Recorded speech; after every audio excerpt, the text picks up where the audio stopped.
दोस्तों आज के वीडियो में मैं आप लोगों के साथ में मिंट यानी कि पुदीने के पौधों को शेयर करने जा रही हूँ।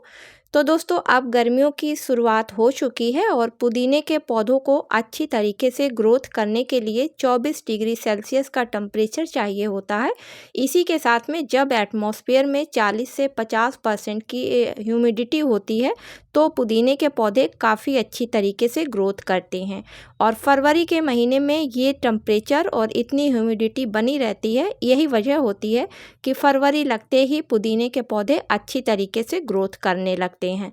तो चलिए दोस्तों आज के वीडियो में आप लोगों के साथ में शेयर करूंगी कि अगर आपके पास में पुदीने के पुराने पौधे हैं तो आपको उनकी किस तरीके से अब देखभाल करनी है, कौन सी आपको फर्टिलाइज़र देनी है, जिससे कि आने वाले गर्मियों के महीने में आपके पुदीने के पौधे काफ़ी हरे भरे हो जाएं और उनसे आपको अधिक मात्रा में हार्वेस्टिंग करने को मिल सके। नमस्कार दोस्तों, आप सभी का अपने चैनल पर एक बार फिर से स्वागत है। तो चलिए दोस्तों वीडियो की शुरुआत करते हैं। जैसे ही सर्दियां शुरू होती हैं ये डोरमेंसी पीरियड में चला जाता है और अपनी ग्रोथ को रोक देता है, लेकिन जैसे ही बसंत ऋतु आती है और हल्का सा टेम्परेचर बढ़ता है पुदीना अपनी ग्रोथ को फिर से शुरू कर देता है। पुदीने के पौधे में जड़ें नहीं होती हैं, इनके लंबे तने ऊपर की ओर बढ़ते हैं और ऊपर ही की तरफ इसमें फूल आते हैं। आप लोगों ने अपने पुदीने के पौधे को अगर गौर से देखा होगा तो आपने पाया होगा कि इसमें जड़ें वहीं पर बनती हैं जहां पर इसका तना मिट्टी को छूता है, जिससे ये वहीं पर फैलता जाता है। और फ्रेंड्स यही कारण होता है कि पुदीना फैलकर इतना सारा हो जाता है एक पौधा लगाने पर। तो चलिए अब बताती हूँ कि अपने पुराने पौधे को घना बनाने के लिए हमें क्या क्या काम इस पर करना है अभी इसी फरवरी के महीने में। तो सबसे पहले इसको घना बनाने के लिए हमें इसकी कटिंग करनी होगी। तो कटिंग करने के लिए पुदीने की जितनी भी एक्स्ट्रा ग्रोथ है इस सब को हटा देना है और इसकी कटिंग हमें बॉटम से करनी है, जिससे कि नई ग्रोथ वहीं से स्टार्ट हो जाए। और जो भी इस पर सूखी डालियां हैं जिनको हरी नहीं होनी है या जो पत्तियां खराब हो गई हैं उन सभी को पौधे पर से हटा देते हैं। साथ में अगर पौधे में किसी तरीके का खरपतवार या कोई घास वगैरह है तो उसको भी हटा देते हैं, जिससे कि जब पौधा अपनी ग्रोथ को स्टार्ट करे तो उसको किसी तरीके की रुकावट ना आए। कटिंग करने के बाद मिट्टी की हल्की सी गुड़ाई कर देते हैं, लेकिन इस बात का ध्यान रखना है कि तनों को बचाकर धीरे से गुड़ाई करनी है, क्योंकि इनमें जड़ें नहीं होती हैं, इनमें जड़ें इनके तनों में ही होती हैं।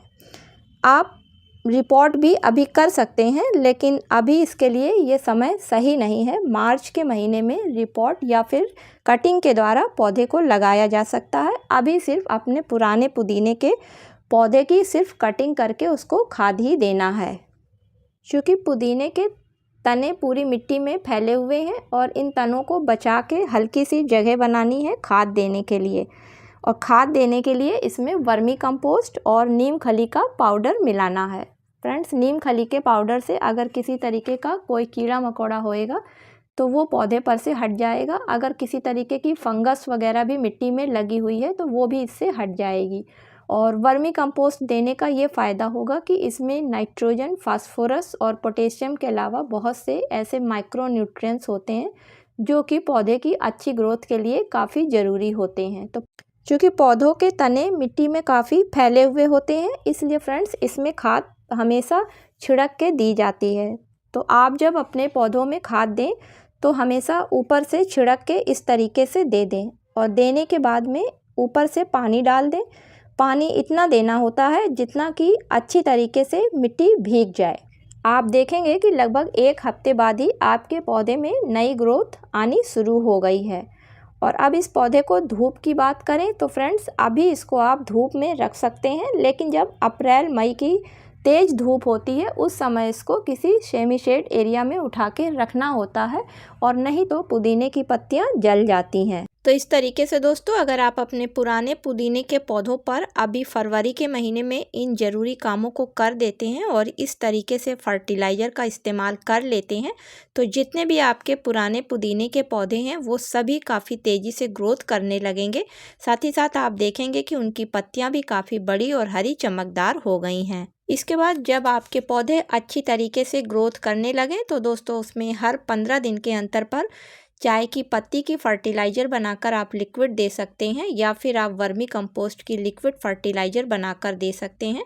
क्योंकि पुदीने के पौधे हों या ऐसे पौधे जो कि नीचे फैलकर बढ़ते हैं, अगर उनको लिक्विड फर्टिलाइज़र दी जाती है तो वो पौधे काफ़ी अच्छी तरीके से ग्रोथ करते हैं। तो उम्मीद करती हूँ कि आज का वीडियो आप लोगों को पसंद आया होगा। अगर पसंद आया हो तो इसे लाइक और शेयर करें। मिलती हूँ किसी अगले वीडियो में किसी नई जानकारी के साथ में। तब तक के लिए दोस्तों हैप्पी गार्डनिंग।